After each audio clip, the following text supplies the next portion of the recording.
ఇంత చేసిన తర్వాత కూడా ఇంకా మా అమ్మకి నా మీద కోపం పోలేదు. నాకేమీ అర్థం కావడం లేదు. నేనేం చేస్తే అమ్మకి కోపం పోతుంది? నీకు తెలుసా, మేమింటికి తిరిగి వచ్చేటప్పుడు అమ్మ నాతో ఒక్క మాట కూడా మాట్లాడలేదు. నా వైపు చూడనే లేదు కూడా. నేనున్నా లేకపోయినా తనకెలాంటి తేడా లేదేమో అని అనిపిస్తోంది.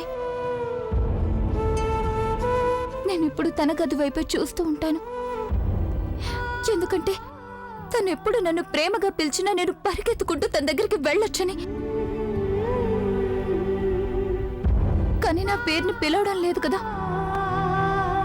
తప్పించిపోతున్నాను నేను తన నోటితో నా పేరుని ఎప్పుడు పిలుస్తుందా అని.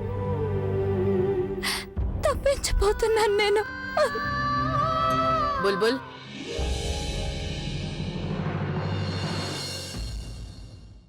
పూర్ణిమ, నువ్వు కాస్త బయటికి వెళ్ళామా? నేను తనతో విడిగా మాట్లాడాలి.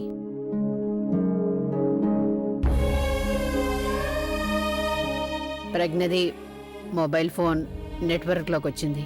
ఇప్పుడే తనతో మాట్లాడాను. కానీ తనకి హాల్ గురించి ఏమీ చెప్పలేదు. ఒకవేళ నీతో మాట్లాడితే నువ్వు కూడా హాల్ గురించి తనకేమీ చెప్పొద్దు. ఒకవేళ నువ్వేదైనా చెప్పావని తెలిస్తే అప్పుడు నాకంటే చెడ్డదాన్ని నువ్వు ఎక్కడా చూడవు. అమ్మా, నేను చేసిన ఈ నా మొదటి తప్పుని నువ్వు క్షమించేసావా? ప్రయత్నిస్తున్నాను, కానీ క్షమించడం అనేది నీ చేతిలో ఉంది, నా చేతిలో లేదు.